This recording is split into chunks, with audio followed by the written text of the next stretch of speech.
Libyan, German, Dacian, Parthian. You'd have found them all on the streets of Imperial Rome. Close to 1 million people lived in this metropolis. How did they all end up in Rome? Welcoming foreigners to Rome is a quintessential Roman trait. And the story goes that right here on the Capitoline Hill, it was Romulus, the city's founder, that created a safe haven, an asylum. And he said, anybody can join this new city.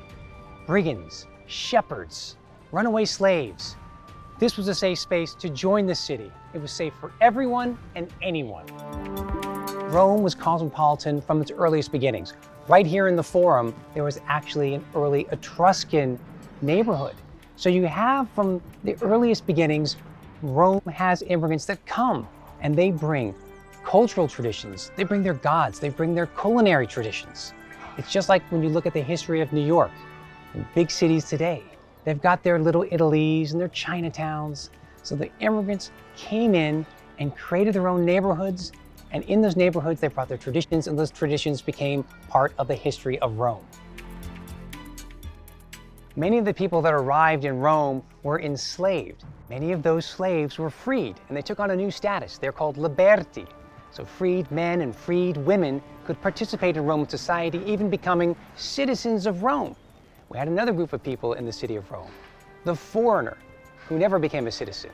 They were called a peregrinus, and that meant they came for work, they came for opportunity, they came for jobs. So they're inserted within the city, and yet they're distinct from Roman citizens. And these two groups, the liberti and the peregrinus communities, well, they added a lot to the city of Rome, making it bigger, richer, and far more diverse than any other city in the ancient world. But let's make no mistake. So many people were enslaved after losing to Rome in war, never to be freed.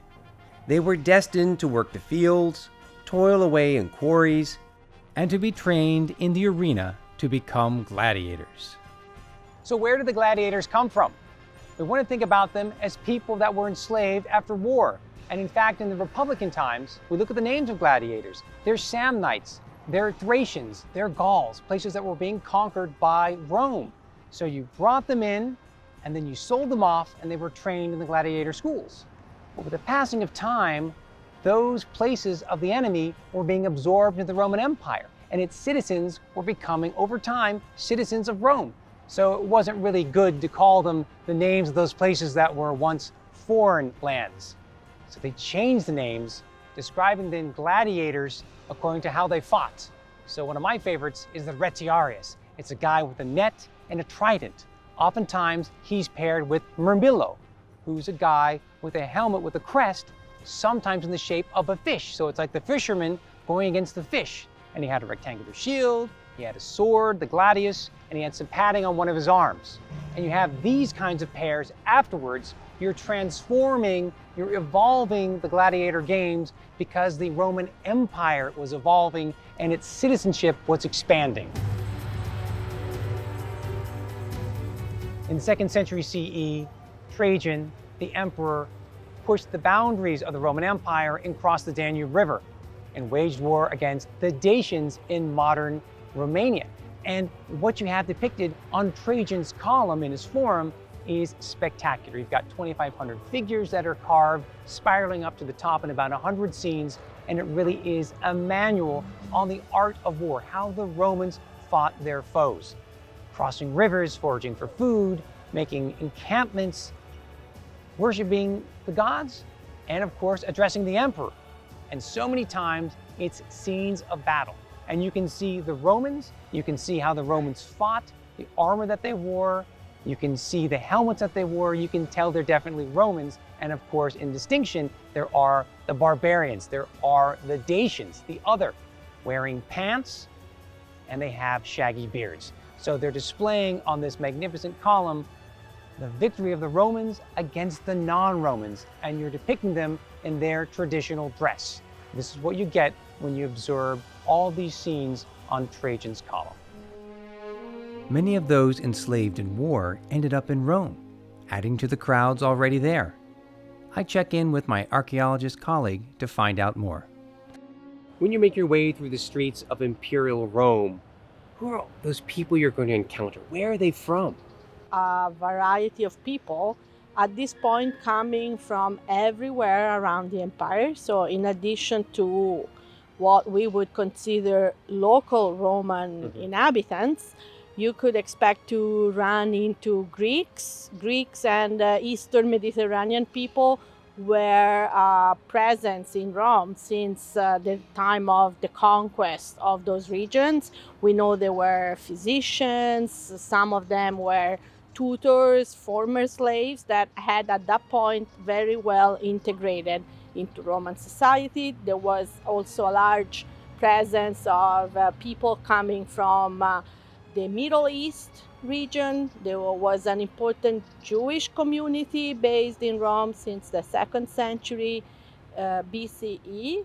And also, especially during the late centuries of the empire, the African presence was relevant. Language was the first giveaway, and we can imagine that even if people living in Rome at some point learn Latin, we know that Greek remained very important. It was the second most important language. In addition to that, you could expect to hear Aramaic from the Middle East area. You could expect to hear people speaking the language from North Africa.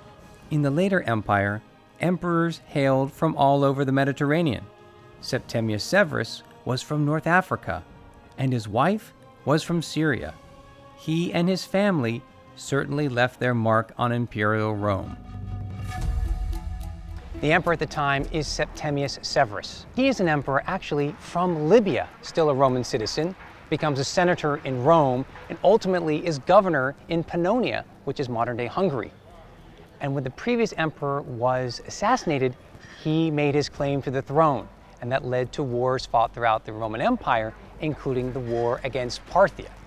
So it's here in Rome, he's consolidated his power, and he's showing off his victory. And then what do we see here? We see important battles. Various cities of the Parthian Empire, their capital cities, that are crushed by the Roman might. We also see on a smaller frieze the depiction of the triumphal procession. We see the goods, the spoils of war that are going to be led on display, and ultimately you have sacrifices to the gods that protected and ensured the victory of the Romans. And probably the most pathetic scene that you see is at the bottom. At the base you have a number of Parthians depicted. They've got their special hats, they're wearing pants, they've got shaggy beards. They are the other, they are the non-Roman, and they are in chains. And one figure in particular is even holding his infant child. So you're getting a real opportunity to connect with these people.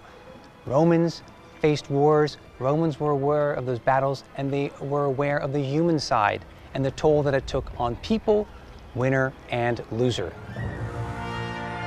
For all this diversity, there were lots of complaints.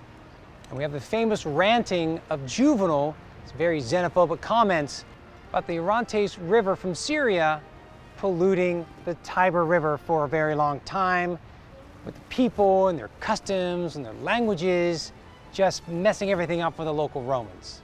But the truth is, Rome was a mix of cultures from the beginning. So much of Rome's history is tied to the Tiber River. It connected the city to the rest of the Mediterranean.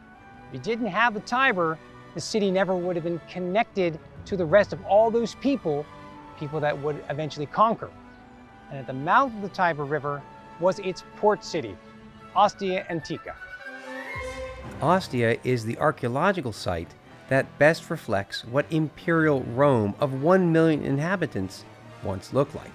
An impressive brick city that was so crowded that land was at a premium and you had to build up. I've just walked up 3 flights of stairs in an apartment building. It's called an insula, and this is typical in imperial Rome. The cost of living in Rome was so high, the average person wasn't able to afford to live in a house. Rather, they lived in an apartment on multiple stories. In fact, in imperial Rome, the average apartment building was 6 stories in height. I'm here in Ostia, and what we have preserved is the 3rd floor height of an apartment building right around the corner from the Forum of the city. And the Forum was always the ultimate hub of exchange, buying and selling and trading, a cacophony of sounds and languages of people from all over the empire. We've seen that Rome was one large melting pot through its history, and people came from all over, from its earliest beginnings all the way through the imperial period. And all these people coming in with their ideas and beliefs and their gods and their customs are going to have an effect upon the city. So Rome was always in flux. Rome was always evolving. And it meant that anyone coming into Rome could have a piece of that story, could affect that story. And that's the true beauty of the history of Rome when we examine it and we look at the daily lives of the Romans, is it was constantly in evolution.